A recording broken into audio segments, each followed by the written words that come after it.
अस्सलाम वालेकुम। Hi friend, welcome back to my channel. आज की वीडियो में हम बात करेंगे क्रॉस सेक्शंस के बारे में। क्रॉस सेक्शन हम क्यों बनाते हैं? तो सबसे पहले क्रॉस सेक्शंस की जो डिफिनीशन है उसके बारे में हम बात करते हैं। Cross section is a graphical representation of existing conditions. A cross-section represent the predominant section of roadway and show the major elements. अगर किसी भी एरिया पर हम रोड की कंस्ट्रक्शंस करते हैं तो सबसे पहले हम इसके क्रॉस सेक्शंस को स्टडी करते हैं, क्योंकि हमने जो बनाना है इसमें हमने जो कंस्ट्रक्शंस करनी है वो क्रॉस सेक्शंस के हिसाब से हम करेंगे कि इसमें NSL के बाद हमने क्या प्रोवाइड करना है। सपोज़ क्रॉस सेक्शन में वो सारा कुछ हमें शो होता है। सपोज़ अब ये जो एक क्रॉस सेक्शन यहाँ पर मैंने ओपन किया है, तो यहाँ पर इसमें आपको वाज़ेह नज़र आ रहा है कि यहाँ पर ये जो लाइन है ये NSL की लाइन है। इसके बाद यहाँ पर driver bed filter material 30 centimetre का जो दूसरा लाइन है वो ड्राइवर बेड का 30 सेंटीमीटर हमने इसको साइड पे डालना है। इसी तरह बहुत साइड पे इसके रिटेनिंग वाल है। रिटेनिंग वाल के हाइट, इसके स्टेप की हाइट, इसके बेस वेट सब कुछ यहाँ पर मेंशन है। और इसी तरह दूसरे साइड पे भी इसी तरह है। इसके बाद फिर यहाँ पर जो सेंटर में जो एरिया आपको नज़र आ रहा है, यहाँ पर हमने फिलिंग करनी है कॉमन मटेरियल से। और इसके बाद सब ग्रेट है, इसके बाद सब बेस है, इसके बाद वाटर बाउंड है, असफाल्ट बेस कोर्स है और साथ साथ असफाल्ट वेयरिंग कोर्स है। तो इस क्रॉस सेक्शंस के मदद से हम अपने रोड की कंस्ट्रक्शंस करते हैं। अब दूसरा ये है कि क्रॉस सेक्शंस के मदद से जो कॉन्ट्रैक्टर रोड पे काम करता है फिर उसी क्रॉस सेक्शंस के मदद से उसको पेमेंट्स भी होता है।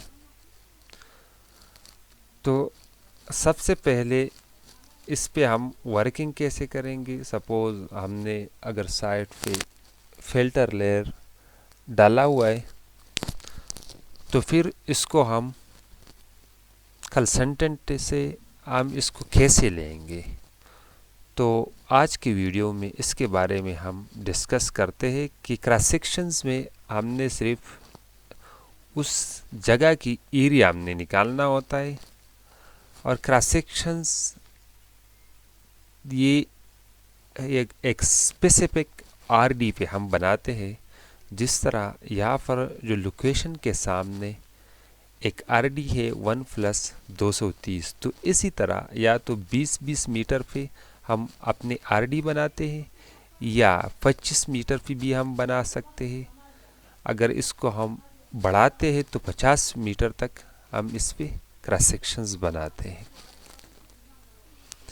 अब यहाँ पर मैंने वर्किंग की है, ड्राइवर बेड हमने साइड पे डाला है, तो इसको मैं कैसे क्लेम करूँगा।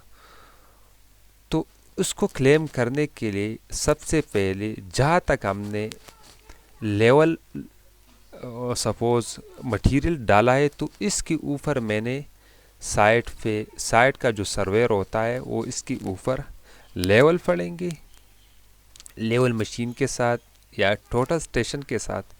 फिर इसी डेटा को हम एक्सेल पे लेके आएंगे। तो एक्सेल पे उस डेटा को हम कैसे लेके आएंगे, ये एक टेबल यहाँ पर बना हुआ है सपोज़, और उस आरडी पे मैं आता हूँ 1+230, ये वाली आरडी है। अब हमने जो लेवल पढ़ना होता है तो सेंटर पे लेवल पढ़ेंगे, फिर लेफ़्ट साइड पे पढ़ेंगे और फिर राइट साइड पे पढ़ेंगे। तो जो जो डिस्टेंस पे हमने लेवल पढ़ा है उसी डिस्टेंस को हमने यहाँ पर एक्सेल शीट में एंट्री इसकी करनी है। लेफ़्ट साइड पर जब हम एंट्री करते हैं तो पहले हम इसके माइनस लगाएंगे और राइट साइड पर जो एंट्री हम करते हैं तो इसमें माइनस की ज़रूरत नहीं है। इसी तरह सेंटर का लेवल हम सेंटर में देंगे, लेफ़्ट साइड का माइनस के साथ हम इसकी एंट्री करेंगे और राइट साइड के लेवल का इसमें माइनस की ज़रूरत नहीं है, ये ऑटोमेटिक प्लस में होगा। फिर उसी डिस्टेंस पे सपोज सेंटर पे जो हमने एक लेवल पढ़ा तो उसी 0 जो डिस्टेंस है सेंटर के डिस्टेंस पे हमने उसी का लेवल यहाँ पर वो भी इसकी एंट्री करनी है। इसी तरह लेफ़्ट साइड पर और साथ साथ जो राइट साइड है उसी की भी हमने एंट्री करना है। और फिर यहाँ पर ये एक फार्मूला यहाँ पर हमने लगाना है। फार्मूला को इसलिए हम लगाते हैं ताकि ये जो लाइन है इसको हम ऑटोकैड में प्रिंट कर सके। तो ऑटोकैड में प्रिंट करने के लिए फार्मूला हम लगाते हैं। यहाँ पर पिछली जो वीडियो थी मेरी इसमें मैंने इस पे डिटेल के साथ मैंने बात की है, तो इस वीडियो में मैं इसका लिंक दे देता हूँ। तो ये फार्मूला कैसे बनता है आप उस वीडियो को एक बार वॉच करें तो इंशाल्लाह आपके लिए कोई मसला नहीं आएगा। फिर हमने ये करना है कि यहाँ से ये जो लेवल है इसको हमने कॉपी करना होता है और फिर इस लेवल को यहाँ पर हम पेस्ट करेंगे। जब पेस्ट करते हैं तो यहाँ पर एक लाइन ड्रा होगा इसी तरीके से। सपोज़ ये एक लाइन यहाँ पर मैंने इसी तरह ड्रा किया, इस तरीके से एक लाइन ड्रा होगा और फिर हम इस लाइन के अंदर जो है इसको हम बाउंड्री करेंगे और इसका एरिया निकालेंगे। अब यहाँ पर ये जो हमने वर्किंग की है तो इसके हमने एरिया निकालना है कि कैसे हम इस एरिया की इस जगह की एरिया निकालेंगे। तो सबसे पहले जो फर्स्ट हमारा कमांड है बाउंड्री कमांड हमने यूज़ करना है। तो बाउंड्री इस कमांड की शॉर्टकट है BO हमने कीबोर्ड से एंटर करना है। यहाँ पर पिक पॉइंट को चूज़ करना है और यहाँ इसके सेंटर पे हमने क्लिक करना है। सेंटर पे क्लिक करने के बाद फिर हमने एंटर करना है। एंटर के बाद यहाँ पर एक दूसरा कमांड है लिस्ट, हमने लिस्ट को एक्टिवेट करना है। LI इसका शॉर्टकट है, तो LI को एक्टिवेट करके यहाँ पर इसकी जो एरिया है वो हमें शो हो जाएगा। कंट्रोल C इसको मैंने कॉपी करना है और इस एरिया को यहाँ पर जो फिल्टर मटेरियल्स का जो सेल है इस पे मैंने इसको पेस्ट करना है। अब इसके बाद फिर ये तो हमारा इसका जो एरिया हमें रिक्वायर्ड था वो तो हमने उठा लिया। अब इसके बाद पूरा यहाँ से सबग्रेड के बॉटम तक हमारा जितना भी एरिया बनता है, तो सपोज़ हमने सबग्रेड के बॉटम तक वर्किंग की है और इसको हम क्लेम करना चाहते हैं, तो इसके भी उसी तरीके के साथ बाउंड्री करेंगे, पिक पॉइंट करेंगे और यहाँ से लिस्ट कमांड के मदद से इसकी एरिया हम निकालेंगे यहाँ पर। और फिर यहाँ से इस लिस्ट में यहाँ पर ये एरिया यहाँ पे गिवन है, यहाँ से इसको कॉपी करके आपने उस टेबल में पेस्ट करना है। फिल एरिया के टेबल में यहाँ पर पेस्ट करना है कंट्रोल V के साथ। अब इसके बाद तीसरे नंबर पे इसका जो अब सबग्रेड, सब base, water bound, asphalt base course और asphalt वेयरिंग कोर्स का एरिया भी आप इसी तरीके से निकाल सकते हैं। तो इस टेबल में आप इसके सेल जब ऐड करेंगे तो उसी हिसाब से इसी के हिसाब से आप उसी में भी इसका एरिया लिखेंगे। ठीक है, इजी है। इसके बाद एक CG और NGC है, तो NGC का एरिया यहाँ पर इसका एरिया नहीं बनेगा, इसका जो है रनिंग मीटर में इसको हम इसकी फरमाइश करते हैं। तो यहाँ पर अगर देखा जाए तो बोथ साइड पे हमारा रिटेनिंग वाल है, तो रिटेनिंग वाल के लिए हम एक्सकेवेशन जब करते हैं तो वर्किंग स्पेस जो है हम इसको भी छोड़ते हैं। तो यहाँ पर इस साइड पे 40 सेंटी और दूसरे साइड पर भी हमने 40 सेंटी का वर्किंग स्पेस है। तो इस वर्किंग स्पेस को हमने इस CG और NGC से डिडक्शन इसकी करनी है, ठीक है। और यहाँ पर 18.40, तो यहाँ पर इसको हमने लिख दिया।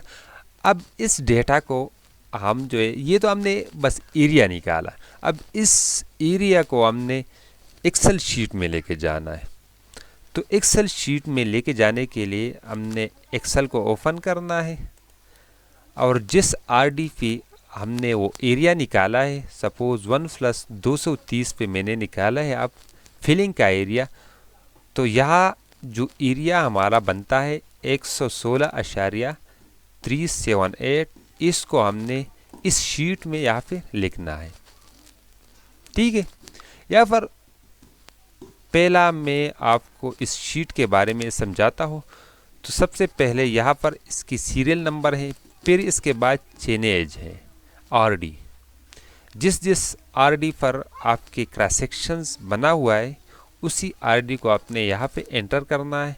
इसके बाद लेंथ, दोनों RD के बीच में जो डिस्टेंस बनता है आपने उसको इस सेल में एंट्री करना है। और तीसरे नंबर पर वर्क डन है, जो आपकी वर्क डन है क्रॉस सेक्शन।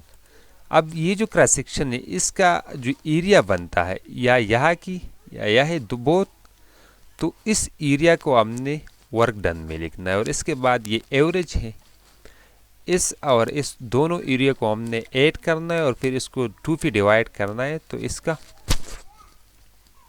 ये एवरेज बनता है। और फिर इसके बाद ये लास्ट वाली कॉलम में हमने इसकी क्वांटिटी निकालनी है, इस एवरेज एरिया को। और यहाँ पर जो लेंथ है इसको जब हम मल्टीप्लाई करते हैं तो यहाँ पर टोटल जो क्वांटिटी बनती है इतना बनता है एक RD पर, ठीक है। तो अब यहाँ पर आते हैं अपने RD पर 1+230 प्लस इसका जो एरिया है 116.379। तो यहाँ से ये मैंने 116.378 और 9 इसको मैं ऐड करता हूँ, ठीक है। इसको भी मैं ऐड करूँगा। अब इसके बाद ये तो मेरा फिलिंग का है। अब अगर आपको